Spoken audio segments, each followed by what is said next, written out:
Bismillahirrahmanirrahim. Perkenalkan, nama saya Eli Susilawati dari SD 5 Cirimus.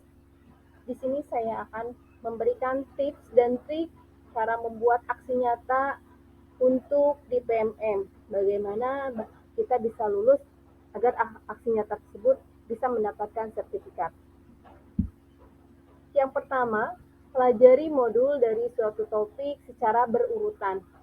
Tentunya di sana ada menyimak dan memirsa video tutorial di setiap modul. Nah, dalam video tersebut kita tidak bisa untuk langsung men-skip video tersebut karena di sana banyak sekali materi yang harus kita dapatkan. Apabila kita men-skipnya, kita akan kehilangan banyak pengetahuan. Kemudian mengerjakan latihan pemahaman. Setelah kita menyelesaikan materinya, tentu disajikan latihan pemahaman yang berkaitan dengan materi tersebut. Kemudian mengisi kolom refleksi. Kolom refleksi tersebut berkaitan dengan materi tentang apa yang seharusnya dikerjakan di sana yang berupa uraian singkat itu. Nah, kemudian setelah kita mengerjakan modul dan materi-materinya, latihannya, kemudian bagaimana refleksinya, maka di dalam PMM tersebut di pelatihan mandiri akan tampil seperti layar seperti itu. Jadi yang tadinya tidak berwarna hijau di sini karena sudah dikerjakan dan sudah dilihat setelah sudah diisi sampai refleksinya, maka akan tampil berwarna hijau. Itu ya.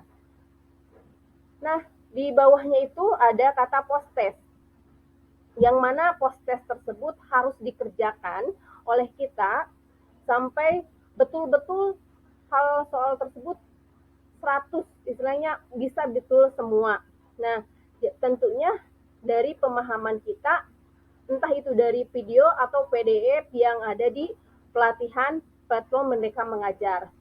Setelah dinyatakan lulus, dalam poster tersebut tentu akan ada kata luar biasa. Artinya itu lulus dan berhak untuk melanjutkan ke tahap selanjutnya.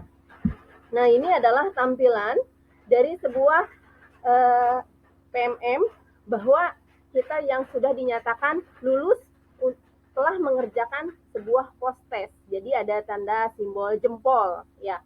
Ini bahwa pemahaman kita telah baik. Selanjutnya, ketika sudah mengerjakan post-test, apa yang harus dilakukan? Yaitu mengerjakan aksi nyata di PMM. Nah, memilih kegiatan aksi nyata yang berbasis keunggulan. Entah itu bisa pemaparan pemahaman, pembuatan strategi yang tepat, kebijakan, kemudian bisa juga berupa sosialisasi. Di sini ada contoh tentang pemilihan aksi nyata topik profil pelajar Pancasila, yaitu yang mana di sini diperuntukkan untuk guru dan kepala sekolah. Nah, dalam tugas-tugas di sini tentunya harus diperhatikan ini peruntukannya untuk siapa, kemudian sasarannya kepada siapa, dan apa yang harus disajikan. Apakah itu nantinya berupa pengumpulan sebuah dokumen atau modul ajar atau RPP.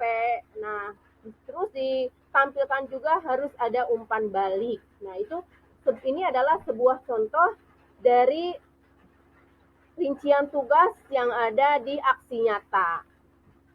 Nah, kembali membaca rincian kegiatan aksi nyata, yaitu tentang prosedurnya tentu harus diperhatikan untuk siapa, kemudian perhatikan juga ada apa tugas yang harus disajikannya, dan kepada siapa kita harus menyajikan aksi nyata tersebut.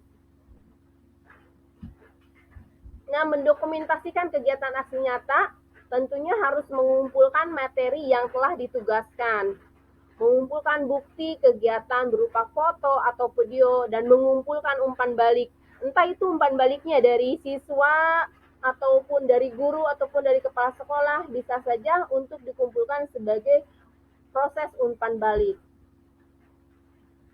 Kemudian, bagaimana dengan laporan aksi nyata? Apa yang harus dibuat atau yang disajikan laporan aksi nyata? Itu bisa berupa PDF yang kita buat dulu, kemudian diubah ke dalam PDF, kemudian bisa juga dalam berbentuk video, dan juga bisa berbentuk poster.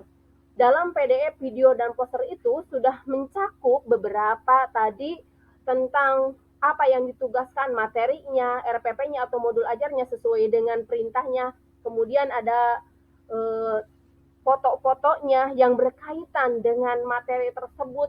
Kemudian ada umpan balik. Jadi disertakan dalam PDM tersebut sudah terurai apa yang harus disajikan. Gitu.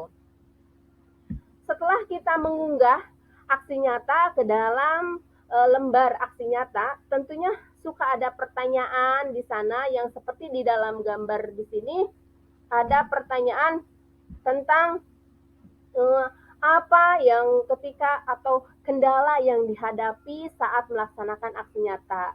Kedua, hal yang menarik biasanya apa yang saat melaksanakan aksi nyata. Kemudian, pihak yang mendukung ketika kita melaksanakan aksi nyata atau pihak yang terlibat ketika melaksanakan aksi nyata. Kemudian, apa tindak lanjut setelah adanya aksi nyata tersebut atau yang berkaitan dengan materi tersebut. Itu biasanya ketika kita sudah mengunggahnya ada pertanyaan untuk pengumpulan data-datanya, suka ada pertanyaan seperti itu. Nah, ini sebagai contohnya, contoh dari lembar aksi nyata. Nah, setelah ada lembar aksi nyata tersebut diisi, maka ada di kolom yang bawahnya saya menyatakan bahwa aksi nyata itu merupakan karya saya sendiri. Maka kita klik yang di dalam kotak itu sampai dengan berwarna biru, lalu setelah itu tinggal mengumpulkan aksi nyata.